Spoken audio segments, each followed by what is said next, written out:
Boa tarde, meus irmãos. A graça e a paz do nosso Senhor Jesus Cristo.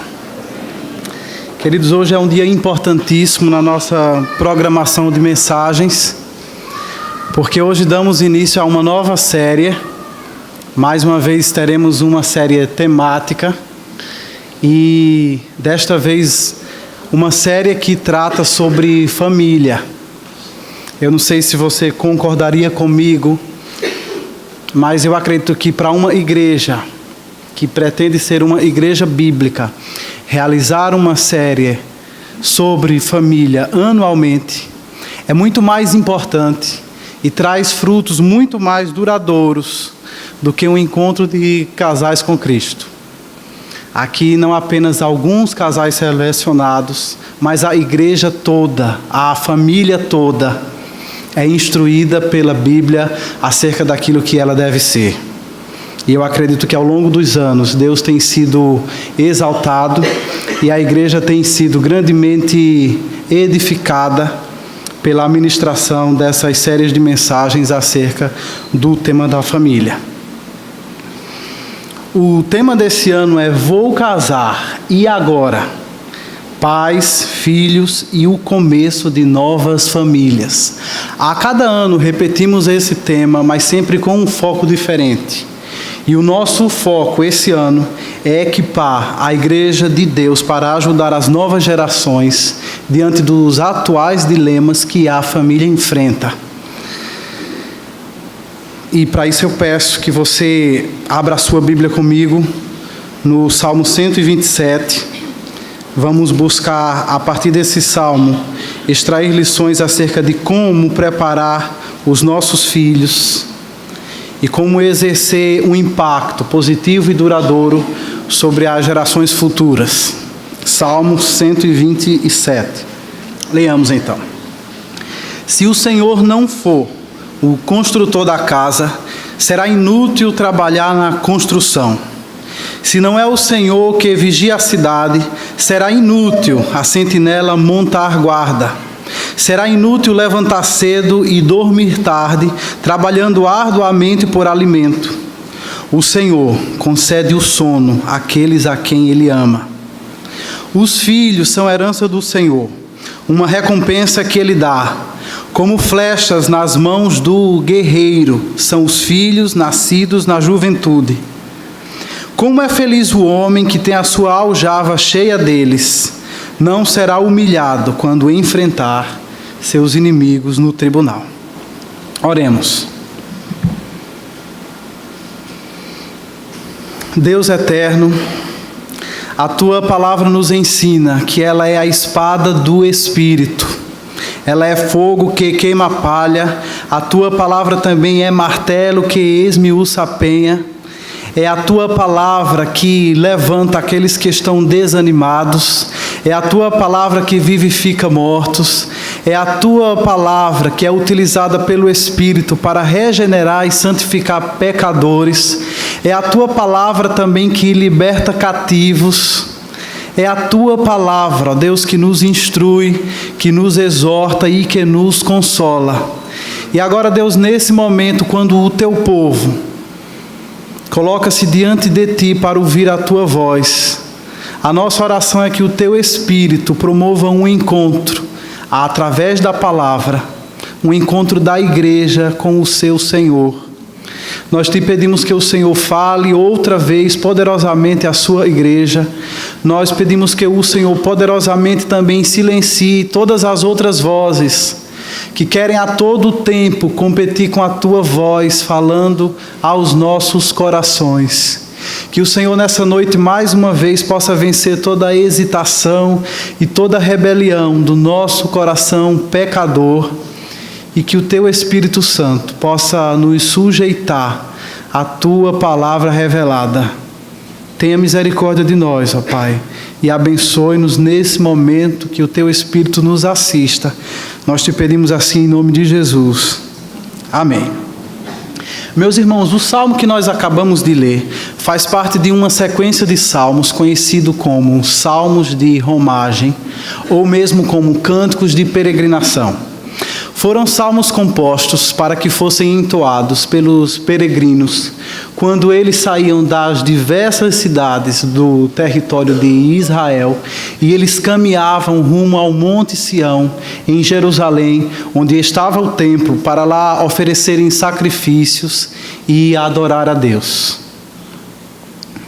Esse salmo também ele é bastante peculiar porque ele se encaixa numa categoria um tanto rara chamada salmo didático.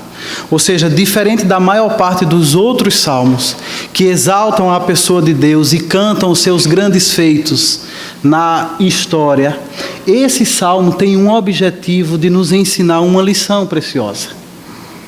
E é justamente por isso que eu selecionei esse texto, para que, a partir dele, possamos extrair lições sobre o legado familiar que os pais devem deixar para os seus filhos. E partindo deste ponto, que nós nessa tarde precisamos aqui questionar é: como os pais devem preparar os seus filhos para o casamento? Como que os pais podem influenciar positiva e com grande duração às gerações futuras? Olhando para esse texto que nós acabamos de ler, poderíamos, portanto, afirmar que se queremos influenciar as próximas gerações, em primeiro lugar, os pais precisam aprender a depender de Deus. Os 2 primeiros versículos que lemos desse salmo, eles nos ensinam isso claramente.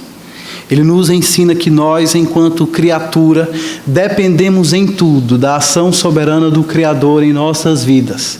Não apenas nas pequenas coisas da vida, não apenas nas grandes coisas da vida, mas até naqueles pequenos detalhes da nossa existência, nós somos totalmente dependentes da ação de Deus. O que nós precisamos reconhecer à luz desse ensinamento é que nós não somos autossuficientes. Nós somos dependentes de Deus. E é por essa razão que o autor sagrado inicia a sua composição destacando 3 empreendimentos humanos nos quais pode-se observar o princípio da dependência. Ele fala primeiramente da construção de uma casa, depois ele fala sobre a segurança de uma cidade e, por fim, ele aponta para o sustento de um trabalhador. E em todos os casos, o que ele diz, a partir da repetição da expressão é inútil, é que cada um desses empreendimentos, para que tenha sucesso, eles precisam que Deus esteja à sua frente. Eles precisam ser auxiliados e serem sustentados por Deus. É exatamente o que lemos no versículo 1, quando diz: se não for o Senhor, o construtor da casa, será inútil trabalhar na sua construção. Se não é o Senhor que vigia a cidade, será inútil a sentinela montar guarda. Será inútil levantar cedo e dormir tarde, trabalhando arduamente por alimento. Porque diz o texto, é o Senhor que concede o sono àqueles a quem Ele ama. No primeiro exemplo, temos aqui algo bastante corriqueiro, como a construção de uma casa. E eu fico imaginando esses homens e mulheres de Deus peregrinando rumo ao Monte Sião, atravessando diversas cidades, vilarejos. Quantas casas eles não devem ter visto sendo construídas? Quantas casas eles não devem ter visto tendo sido reformadas, ampliadas? E cantando estes salmos, eles seriam relembrados que mesmo algo simples, como a ampliação, construção, reforma de uma casa, não dependia apenas de recursos humanos. Dependia antes de tudo que o Senhor graciosamente se levantasse e se dispusesse a ser o seu construtor. Depois o Salmo cita a questão da guarda de uma cidade. E ele destaca que por mais que os dirigentes de uma cidade possam levantar um esquema sofisticado de segurança, se não é o Senhor que guarda aquela cidade, então ela pode saber que está em completa vulnerabilidade. Por fim, o Salmo aponta para um trabalhador. E pela descrição que esse Salmo faz dele, trata-se obviamente de um trabalhador ansioso. Diz o texto que ele levanta cedo, ele dorme tarde e ele trabalha arduamente pelo seu pão. Parece que é um homem que não confia em Deus, ele confia na força do seu próprio braço. E esse homem precisava aprender antes de tudo que é o Senhor que dá o sono, é o Senhor que dá a tranquilidade, é o Senhor que dá ao homem a capacidade de desfrutar de um sono reparador. Esse homem precisaria aprender a descansar em Deus. Observe aqui que a intenção do salmista não é desmotivar construtores. A intenção do salmista também não é sugerir que os vigilantes, que os seguranças sejam negligentes no seu dever. A função do salmista não é tampouco desencorajar trabalhadores, sugerindo que eles confiem em Deus à medida em que seguem uma vida preguiçosa. Não, o que o Salmo quer nos dizer é que todas essas classes de pessoas, construtores, seguranças, trabalhadores, eles devem fazer tudo o que for necessário. Eles precisam fazer tudo o que deve de fato ser feito e que se espera deles. Mas que acima de tudo, eles não ponham a sua confiança nos seus próprios recursos. Eles não depositem toda a sua confiança na sua própria capacidade, mas que eles dependam e que eles confiem no Senhor. E é isso que nós precisamos aprender. Nós precisamos entender que o nosso braço é curto demais para nos alcançar aquilo que nós precisamos diariamente. Nós precisamos que a mão do Senhor seja estendida sobre as nossas vidas. E nesse sentido, nós precisamos mesmo aprender a confiar naquele que é poderoso para assegurar que todas as nossas habilidades e que todos os nossos esforços não serão inúteis nele. E eu acredito que aqui o próprio rei Salomão é um grande exemplo dessa verdade. Lembre-se que ele, como rei, foi incumbido pelo Senhor de construir o templo. O pai dele, Davi, desejou fazer isso, mas o Senhor não concedeu. O Senhor havia escolhido Salomão para que ele fosse o construtor do templo. Mas é bem interessante que quando você lê o relato da construção do templo, o que fica muito óbvio é que o Senhor foi o verdadeiro construtor daquele edifício. Embora Salomão tivesse capitaneado todo aquele trabalho, embora a construção daquele edifício tivesse empregado grande quantidade de trabalhadores, na verdade Deus destaca-se como seu grande edificador. Afinal de contas, todo o projeto arquitetônico foi dado por Deus. Toda a decoração, mobília, utensílios do templo foi determinado, foi desenhado, foi projetado por Deus. Foi Deus também que capacitou aqueles profissionais para que eles desenvolvessem as suas atividades dentro do templo. E foi Deus também que proveu os recursos necessários para a construção do templo. E como que ele fez isso? Deus inclinou o coração de pessoas para que elas doassem generosamente. E Deus fez mais ainda. Deus inclinou inclusive o coração de reis de nações pagãs, para que eles, mesmo não sendo adoradores do Senhor, para que eles contribuíssem com essa construção. O Senhor destaca-se como o grande construtor do seu templo, à medida que todos os detalhes do templo não apontam nenhum deles para os seus construtores humanos, mas cada aspecto do templo, cada cômodo do templo, aponta única e exclusivamente para a grandeza do Deus de Israel. Por outro lado, você olha para a Bíblia e você pode contrastar essa realidade com a de outros empreendimentos que não contaram com a aprovação e com a bênção de Deus. Lembre-se, por exemplo, da construção da Torre de Babel. Ali já havia abundância de recursos materiais e recursos humanos. Ali havia tecnologia empregada. Ali havia uma união, havia um esforço colaborativo de muitos homens que estavam determinados a construir uma torre tão alta que o nome deles ficasse famoso na terra. Eles estavam unidos em prol disso. Eles estavam determinados para isso. E humanamente falando, eles tinham condições de sobra para concluir a obra que eles intentavam.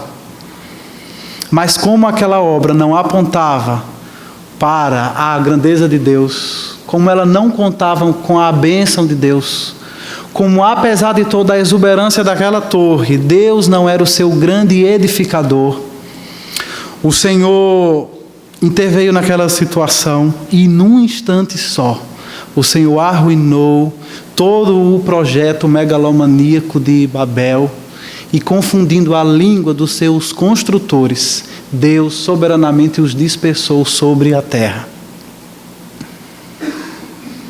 Comentando este salmo, Charles Spurgeon escreveu que a colher do pedreiro e o martelo, a serra e a plaina são instrumentos inúteis, a menos que o Senhor seja o mestre de obras. E eu acredito que ainda que esse texto, no seu sentido mais natural, refira-se à edificação de casas em seu sentido físico mesmo, casas como edifícios, nós podemos com segurança também aplicar o princípio da dependência na edificação da nossa casa enquanto família. E a gente pode fazer essa aplicação porque é exatamente isto que o autor desse salmo faz a partir da segunda metade do salmo. A partir do versículo 3, ele aplica o princípio da dependência às questões familiares. Mais exatamente, o autor dos salmos aplica o princípio à criação de filhos. Podemos ter segurança nessa aplicação também porque ela está dentro do contexto que o salmo seguinte oferece. Lemos aqui o Salmo 127, e se você lesse adiante, o Salmo 128 também traz à tona o tema da família. De forma que nós poderíamos dizer aqui, com toda a certeza, que se o Senhor não edificar a nossa família, serão inúteis então todos os esforços e todas as intenções dos seus membros. Porque para que uma família seja verdadeiramente edificada, não é suficiente que os seus membros tentem apenas fazer as coisas certas. Não é suficiente que cada um queira fazer apenas a sua parte. Não basta que nós tentemos ser compreensíveis uns com os outros, porque no final das contas, nós somos pecadores tentando viver em família. E por mais que nós nos esforcemos, nós simplesmente não conseguimos acertar o tempo todo, nem conseguimos acertar com todo mundo. Nem sempre também nós cumprimos com as nossas responsabilidades. E quase nunca nós estamos dispostos a abrir mão das nossas razões, a abrir mão dos nossos direitos para sermos compreensíveis com os outros. Precisamos reconhecer que nós somos pecadores, tentando viver em família. E isso, irmãos, é muito difícil. E se o Senhor não estiver à frente, esse projeto será totalmente inviável. Nós somos pecadores tentando viver em família, mas com muita frequência. A dinâmica conjugal, ela desafia cada elemento do nosso eu caído. Às vezes, inclusive, nós somos ingênuos a ponto de pensar que a nossa família seria melhor se nós dispuséssemos de mais recursos financeiros. Se nós pudéssemos ter uma casa maior, se nós pudéssemos comprar mais um carro, ou se nós pudéssemos levar a nossa família para aquelas férias inesquecíveis. Pensamos assim porque acreditamos muitas vezes que as dificuldades que nós temos em família estão relacionadas às circunstâncias externas, e isso não é verdade. As nossas dificuldades são inerentes ao nosso eu interior pecaminoso e caído. Se não fosse assim, os milionários também não se divorciariam. Se não fosse assim, os milionários e os seus filhos não usariam drogas, eles viveriam em paz e em harmonia. E é por isso que, como pessoas pecadoras que somos, a nossa natureza pecaminosa faz com que diariamente nós nos tornemos hostis uns com os outros dentro da nossa própria casa. E como pecadores que somos, tentando viver em família, a nossa maior necessidade não é de uma ajuda externa, não é de um terapeuta familiar. O que todos nós mais precisamos de verdade é do Salvador. O que nós precisamos é de ajuda do alto. Embora há muita coisa que possa ser feita em benefício da família, o que nós de fato precisamos não é de uma ajuda profissional, não é de conselhos de um casal mais velho. Todos nós, enquanto pecadores, precisamos mesmo é do Salvador. A nossa maior necessidade é que o Senhor estenda a sua mão sobre as nossas casas e que o Senhor diariamente intervenha em nossa família, fazendo aquilo que toda ajuda externa seria insuficiente. Eu acredito que a minha casa, a sua casa, precisa mesmo é do Salvador. Lembre-se que foi Ele mesmo que disse: sem mim nada podeis fazer. E isso não é outra coisa senão uma forma de dizer também que se o Senhor não for o construtor da casa, será inútil trabalhar na sua construção. Portanto, se nós queremos preparar os nossos filhos para o casamento, se nós queremos influenciar de fato as gerações futuras, a primeira lição que nós precisamos lhes ensinar é que se o Senhor não for o construtor e o fundamento da nossa família, todo esforço humano será inútil. E é por isso que nós precisamos aprender a confiar, a depender e a descansar nele. Em segundo lugar, irmãos, além de nós dependermos de Deus, a fim de exercermos uma influência duradoura sobre as próximas gerações, nós pais precisamos agir com responsabilidade. Na segunda metade do salmo que lemos, a partir do versículo 3, nós vimos que a ênfase recai sobre a bênção que Deus concede às famílias através dos seus filhos. Leia comigo outra vez, versículo 3. Os filhos são herança do Senhor, uma recompensa que Ele dá. E aqui eu acredito que está uma das afirmações mais contraculturais que a Bíblia faz para a nossa sociedade. E infelizmente eu não estou aqui me referindo apenas ao mundo lá fora. Precisamos reconhecer que dentro da própria igreja, cada vez mais existe uma noção consolidada de que mais do que o próprio casamento, os filhos são um empecilho à felicidade do casal.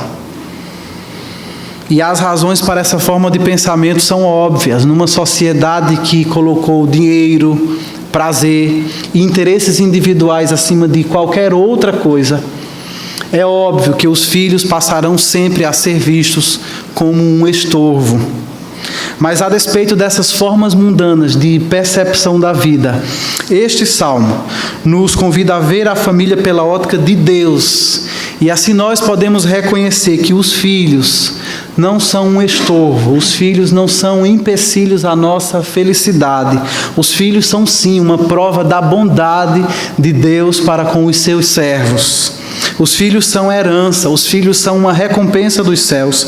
E, portanto, é um grande privilégio que o Senhor nos dá, enquanto família e também enquanto igreja, que tenhamos aqui filhos, que tenhamos aqui crianças.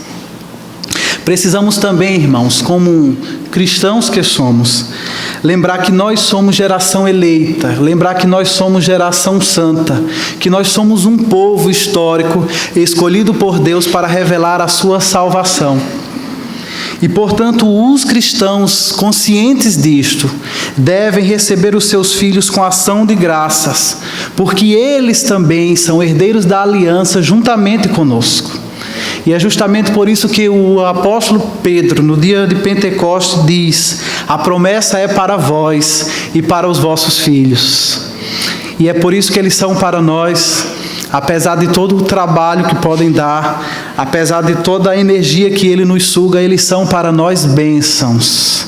Eles são herança do Senhor, eles são herdeiros da aliança juntamente conosco.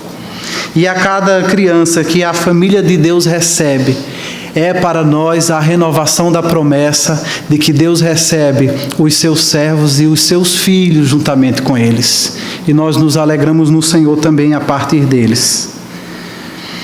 Mas existe aqui também um padrão bíblico que nós precisamos enxergar. É um padrão bastante recorrente ao longo da Bíblia toda. Todas as vezes que Deus concede um privilégio ao seu povo, juntamente com esse privilégio advém uma responsabilidade.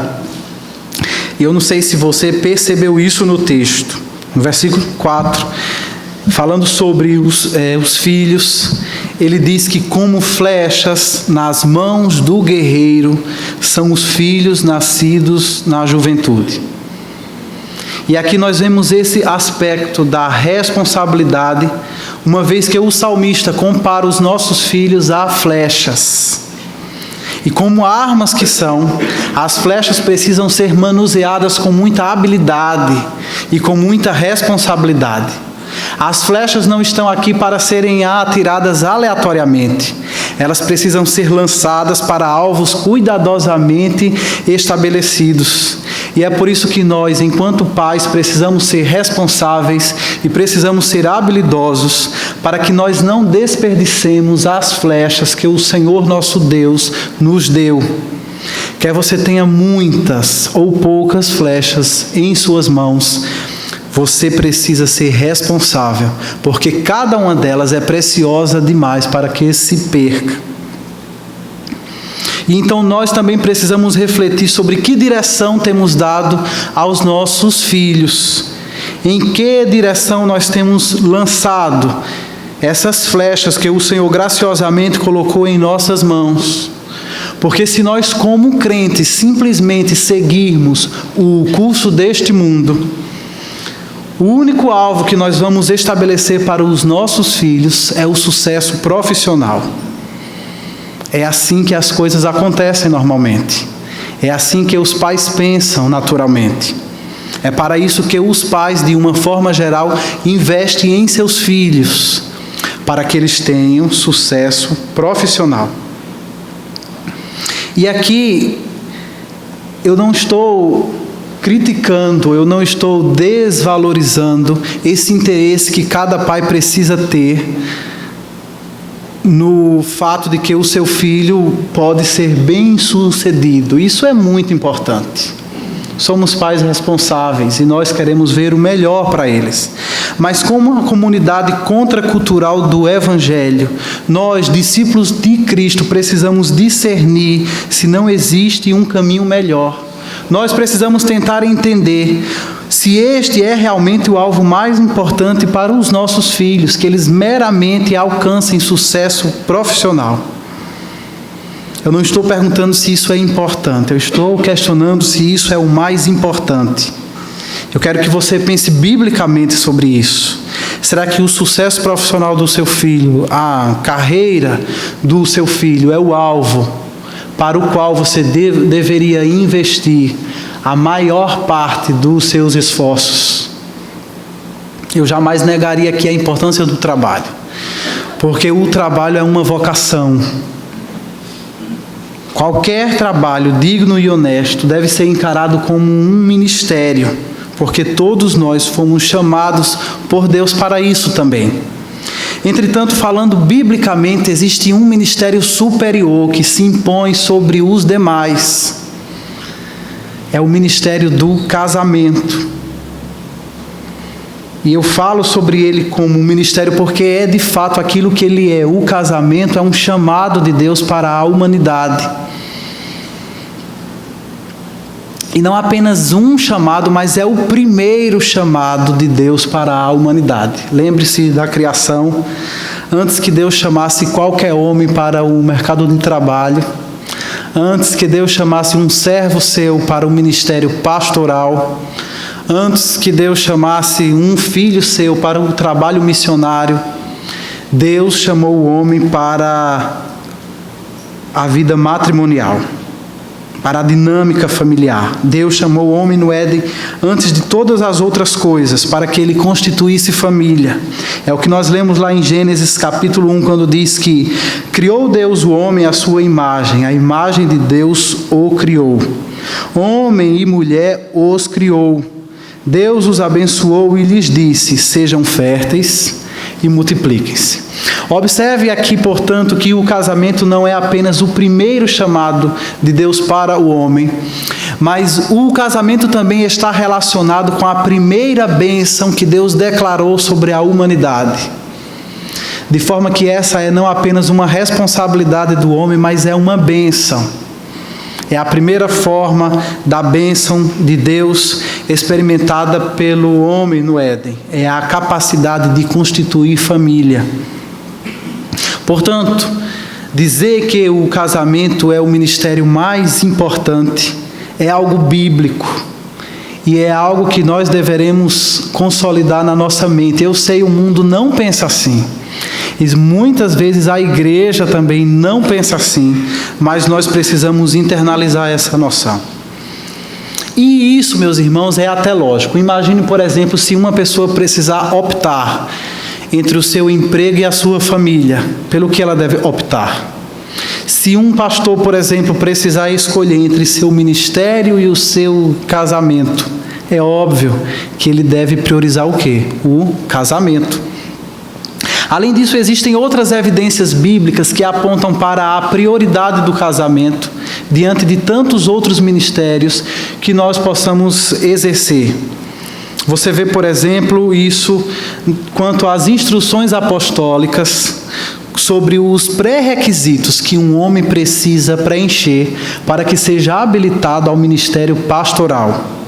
Diz Paulo, escrevendo sobre esse assunto, que um candidato ao ministério pastoral deve governar bem a sua própria família. Pois se alguém não sabe governar sua própria família, como poderá cuidar da igreja de Deus? Que esse texto então nos mostra que quando uma igreja precisa de novos líderes, o lugar onde ela pode encontrá-los não é nos seminários. Isso é um equívoco que a igreja comete há muito tempo. O lugar onde a igreja precisa e deve procurar novos líderes é na instituição primeira, é na família. É lá que devem ser identificados, que devem ser recrutados os líderes da igreja de Deus. É lá onde os homens são habilitados, treinados, santificados por Deus para, por sua vez, liderar a igreja de Cristo.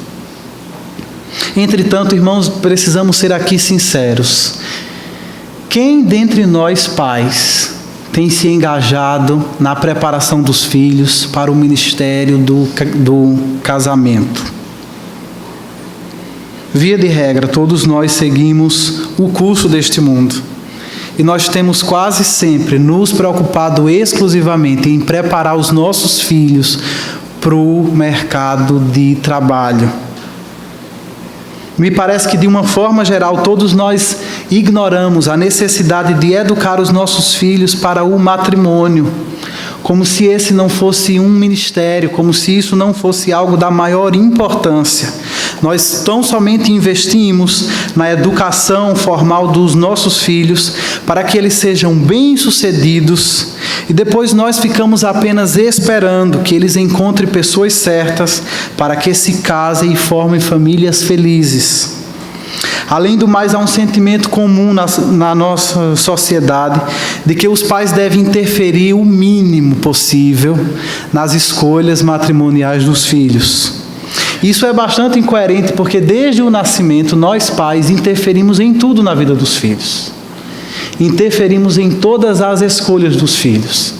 Mas quando o assunto é casamento, aí nós pais temos preferido observá-los à distância e torcer para que tudo dê certo, para que eles encontrem a pessoa certa e para que vivam felizes para sempre. Outras vezes, pior ainda, como os descrentes orientam os seus filhos quanto ao casamento, pais cristãos também têm reforçado a ideia de que os seus filhos deveriam retardar ao máximo a decisão de se casarem. ímpios e crentes muitas vezes têm instruído os seus filhos para que eles curtam a vida, para que eles aproveitem ao máximo, para que eles desfrutem de tudo que o mundo tiver a lhes oferecer, e só depois é que eles devem pensar em casamento. E quando eles tomam a decisão de casar, nós damos o conselho mais mundano que um pai pode dar ao seu filho, que é: meu filho, siga o seu coração. É como se nós estivéssemos rejeitando a sabedoria divina que diz que o coração do homem é mais enganoso do que todas as coisas. Portanto, meus irmãos, nós precisamos mesmo, como crentes, encontrar uma forma melhor de preparar os nossos filhos para o ministério do casamento.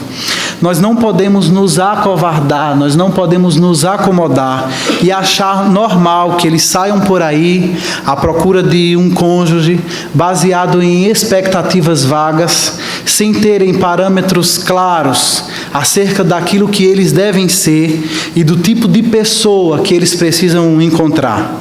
Nossos filhos precisam ser instruídos na própria Bíblia, em todo o conselho de Deus.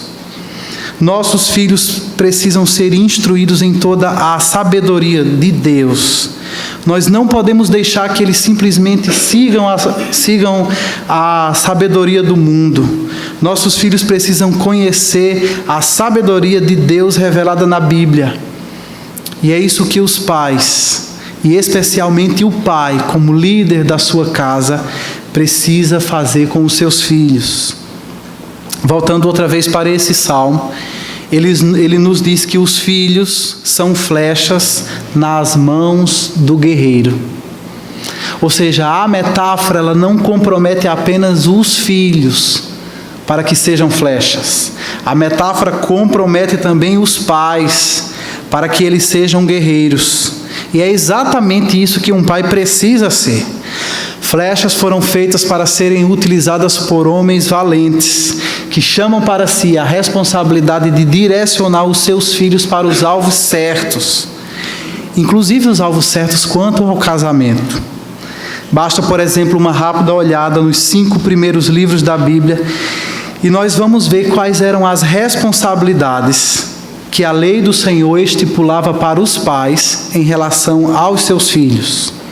De uma forma geral, sabemos que a lei estabelecia que era dever do pai instruir os seus filhos na lei do Senhor, para que eles fossem obedientes a ela em todos os aspectos da vida, e não apenas naqueles aspectos da espiritualidade.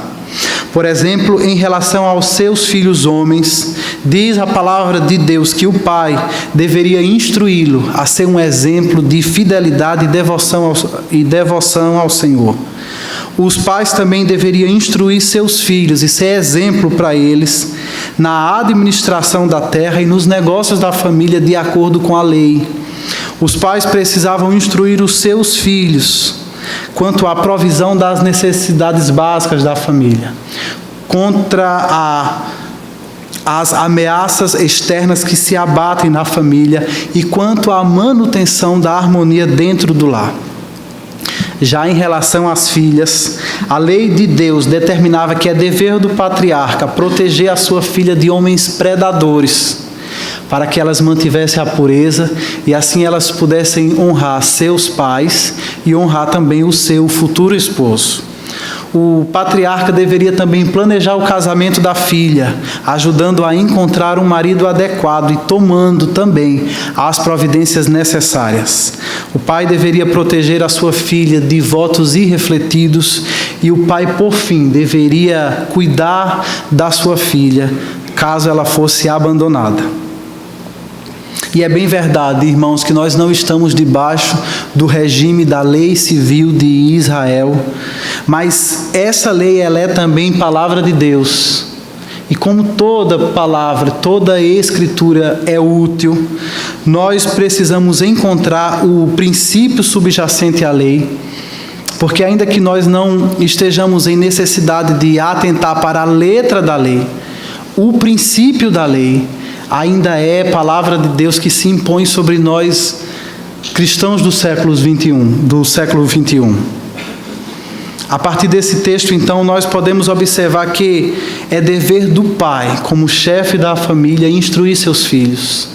E a mãe, como auxiliadora idônea, deve ajudar o seu marido nessa tarefa árdua. Observe que eu não estou aqui defendendo casamentos arranjados, não se trata disso. A questão é que, à luz da palavra de Deus, nós pais devemos fazer muito mais do que mandar os nossos filhos para o mundo e esperar que eles voltem com alguém digno. Devemos ensinar os nossos filhos o que significa masculinidade bíblica, devemos ensinar às nossas filhas o que significa feminilidade bíblica, devemos instruí-los acerca do que Deus esperará deles quando eles forem adultos. Devemos caminhar com os nossos filhos em todo o processo de encontrar a pessoa certa e, eventualmente, devemos alertá-lo quanto a pessoas que não estejam à altura do padrão divino.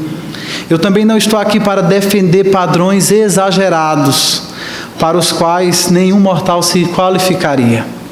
Se você acha mesmo que os padrões da palavra de Deus são exagerados, então experimente considerar os padrões do mundo. Lembre-se do que é que as pessoas hoje no mundo costumam comumente idealizar para os seus pretendentes.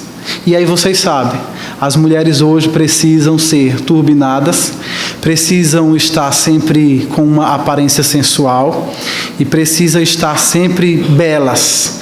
Os homens, por sua vez, precisam também manter a forma, precisam serem bons de papos, elegantes, terem sucesso profissional e, de preferência, se espera que os homens tenham casa e carro próprios. E isso sim é um padrão exagerado. E não é isso que nós devemos alimentar na mente e no desejo dos nossos filhos. A nossa responsabilidade é ensiná-los os requisitos bíblicos e encorajá-los a não se satisfazer com menos do que isso, tendo eles primeiramente atendido ao que a Bíblia determina para eles e tendo eles primeiramente sido qualificados biblicamente. Precisamos, portanto, encarar que é dever dos pais equipar os seus filhos, treinar os seus filhos, encorajar os seus filhos para constituírem família, porque é o casamento dos nossos filhos que servirá de fundamento para as próximas gerações. E nesse sentido, nós, crentes, precisamos sair do paradigma mundano de pais provedores e de pais cuidadores e precisamos nos apropriar do paradigma bíblico de pais discipuladores. Precisamos ir muito além do que os pais do mundo fazem com os seus filhos. Afinal de contas, mais uma vez, citando aqui Charles Spurgeon, ele escreveu que as flechas não nascem prontas. As flechas surgem nas árvores, em forma de gravetos. E elas precisam ser lapidadas, elas precisam ser esculpidas para que se tornem flechas ágeis. Portanto, eu sei que isso é desafiador demais para nós. Isso é desafiador demais para nós que vivemos nesse mundo degenerado. Um mundo que celebra a liberdade com a mesma intensidade com que foge das suas responsabilidades. E isso tem reflexos diretos na família. Os pais, por exemplo, fogem das suas responsabilidades e optam por interferir cada vez menos nas decisões dos seus filhos. Os filhos, por sua vez, ávidos por liberdade, estão cada vez menos dispostos a aceitar a interferência dos pais nas suas decisões cotidianas. E o nosso mundo chegou a ponto de que agora estão querendo nos ensinar que nós, pais, não devemos influenciar nem mesmo na sexualidade dos nossos filhos. E temos aí a famigerada ideologia de gênero, que apregou que os pais não devem sequer fazer distinção entre roupa de menino e roupa de menina, entre brinquedo de menino e brinquedo de menina. O que eles nos dizem é: deixa que eles mesmos escolham, deixem que eles tomem as suas próprias decisões, não os influenciem. E meus irmãos, isso é extremamente contraditório. É muita liberdade, é pouca responsabilidade. E no final a conta não fecha. Apenas torna mais difícil para nós, pais crentes, a tarefa de educarmos os nossos filhos. E é por isso que mais do que nunca, nós homens precisamos ser valentes. E devemos puxar para nós com toda a ousadia, com toda a garra necessária, a responsabilidade da orientação familiar. Mas, acima de tudo, precisamos lembrar que essa tarefa é grande demais para nós e é por isso que nós precisamos depender de Deus. E aqui também eu quero dar uma palavra de incentivo àquelas mães que por algum motivo estão sozinhas na tarefa de educar seus filhos. Seja porque estão divorciadas, seja porque foram abandonadas, ou seja porque são agora viúvas. Ou mesmo aquelas mães que, tendo maridos em casa, eles são aquele tipo de marido que simplesmente prefere não se engajar na criação dos filhos. Maridos que estão dentro de casa apenas fisicamente, mas não estão emocionalmente, que não estão participando efetivamente, que não estão exercendo o seu papel de líder. A minha oração nessa tarde é que Deus tenha misericórdia de vocês e que Deus ajude e empodere vocês para suprir essa lacuna. Que como mulheres sábias e submissas ao Senhor, vocês possam ser usadas por Ele na edificação do lar, na instrução dos filhos e na preparação das gerações futuras. Recentemente eu ouvi a história de uma irmã nossa, cujo esposo era esse tipo de homem. Um homem que, apesar de viver com eles dentro de casa, era completamente alheio à criação dos filhos. E por mais que as coisas ruins acontecessem na família, por mais sofrimento e doença que eles enfrentassem, ela percebia que o seu esposo ficava cada vez mais insensível. E certa vez, muito angustiada, mas com muita fé no coração, essa nossa irmã orou ao Senhor. E ela fez uma oração que eu achei bem interessante. Ela pediu ao Senhor que o Senhor desse forças a ela e que o Senhor a capacitasse para que, a despeito da indiferença do marido, que ela criasse seus filhos, que ela educasse seus filhos e que ela preparasse seu filho para que no futuro ele fosse para sua esposa aquele tipo de marido com quem ela gostaria de ter casado.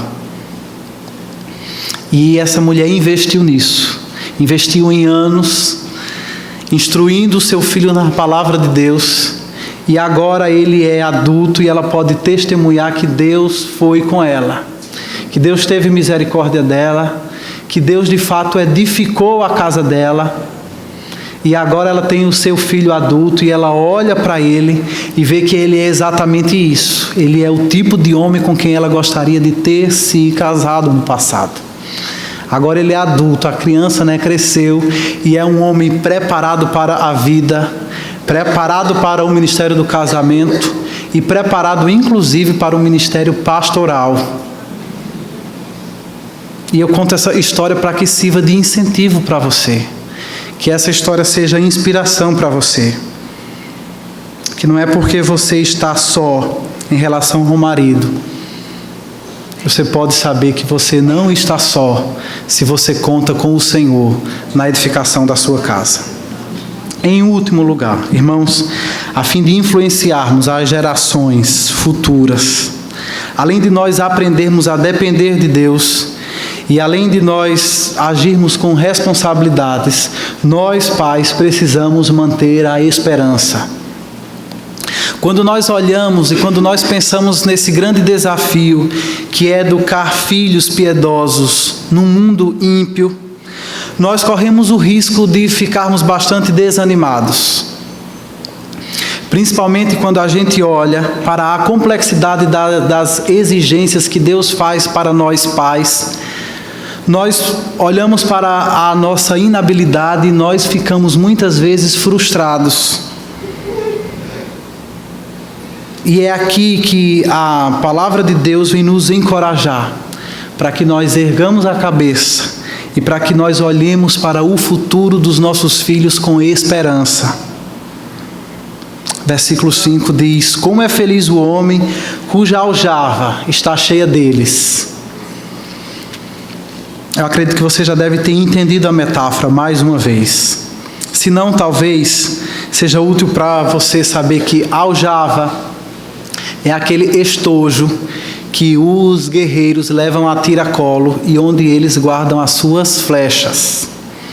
E o que a palavra de Deus está aqui dizendo é que um homem que tem filhos, ele é como um guerreiro cuja aljava não está vazia, mas está cheia. E por isso ele é feliz. Por isso diz a palavra de Deus, ele é um homem que pode ser chamado bem-aventurado. Na sequência do Salmo, o salmista conclui com um exemplo de uma bem-aventurança em relação aos filhos. Ele diz: não será humilhado esse homem guerreiro cuja aljava está cheia de flechas, ele não será humilhado quando enfrentar os seus inimigos no tribunal. Obviamente que essa não é a única vantagem, que esse não é o único lado positivo de você ter filhos. Isso aqui é dito para nos dar uma ilustração de como os filhos podem ser uma bênção para nós no futuro. No caso do Salmo, ele refere-se à bênção de que, na velhice, os filhos poderiam defender o direito dos seus pais idosos diante de um litígio judicial. E é assim, irmãos, que a palavra de Deus nos encoraja a olharmos para os nossos filhos. Não olhar para eles como uma dor de cabeça, não olhar para eles como uma fonte de preocupação, mas olhar para eles com esperança. E essa esperança, ela não está fundamentada noutra coisa senão na sabedoria de Deus, que nos promete que os nossos filhos são flechas, os nossos filhos são herança e os nossos filhos são recompensa de Deus, e que eles poderão ser para nós inclusive uma fonte de consolo e cuidado nos dias da adversidade. Eu sei que essa aqui não é uma regra absoluta. Nós estamos aqui diante de um salmo didático, escrito pelo mesmo autor do livro de Provérbios. E um cuidado hermenêutico que nós precisamos tomar na interpretação da literatura de sabedoria é que esses conselhos proverbiais, eles não são promessas, eles são conselhos. Eles são máximas da sabedoria divina. Eles não nos dizem o que acontece inevitavelmente com todo mundo. Eles nos dizem o que costuma acontecer com aquelas pessoas que dão ouvidos à sabedoria divina. Então, talvez é possível que você conheça a história de algum pai crente, piedoso, que criou o seu filho na disciplina e na admoestação do Senhor, e apesar disso, seus filhos só lhe trouxeram tristeza. Apesar de todo esforço, apesar de todo o investimento, os seus filhos só lhe trouxeram vergonha. Eu sei que de fato isso às vezes acontece, porque nós vivemos num mundo caído, e aqui nesse mundo nós estamos sujeitos a todo tipo de riscos, inclusive na criação de filhos. Mas a palavra de Deus vem a nos ensinar que esses são casos excepcionais. Via de regra, aqueles pais que são zelosos em criar os seus filhos de acordo com a palavra de Deus, eles costumam colher bons frutos. E mesmo aqueles pais cujos filhos os decepcionaram, eles podem se alegrar no Senhor, porque eles sabem que quando um dia eles forem prestar contas a Deus quanto aos seus filhos, eles não serão julgados pelos resultados obtidos. Eles serão julgados por Deus pela fidelidade com que criaram os seus filhos de acordo com a palavra. E nisso eles podem encontrar alegria e eles podem encontrar satisfação de Deus. O mais importante não são os resultados que nós obtemos. Mais importante é a fidelidade à palavra com a qual nós buscamos edificar as nossas casas na dependência de Deus. Finalmente, meus irmãos, a nossa esperança não está baseada na nossa própria capacidade, não está baseada nos nossos métodos, não está baseada em nossas habilidades relacionais. A nossa esperança, ela está baseada no Senhor. A nossa esperança está fundamentada na sabedoria divina. E se temos esperança, é porque acima de todos os desafios e riscos inerentes à criação de filho, o Senhor não nos abandonou à nossa própria sorte. O Senhor nos deu a sua palavra. E quando é o Senhor que edifica a nossa casa, quando nós dependemos dEle, quando nós agimos com responsabilidade, então o Senhor, Ele nos habilita para que nós corajosamente possamos erguer o arco da fé e possamos lançar os nossos filhos na direção que Deus mesmo estabeleceu para eles. E nós podemos andar na contramão do mundo, e nós podemos resistir a toda a força e a toda a sedução que o mundo deseja exercer sobre a nossa casa. E nós podemos então, auxiliados por Deus, encorajados por Ele, ter esperança no futuro e exercer assim uma influência positiva sobre as nossas próximas gerações, para que o nome de Deus seja exaltado na família dos nossos filhos, tanto quanto Ele tem sido exaltado na nossa família hoje. Que o Senhor nos abençoe a sermos assim, uma família para a sua glória, que vive na dependência dEle e que prepara a futura geração. Que sejamos todos nós então, para a glória de Deus. Amém?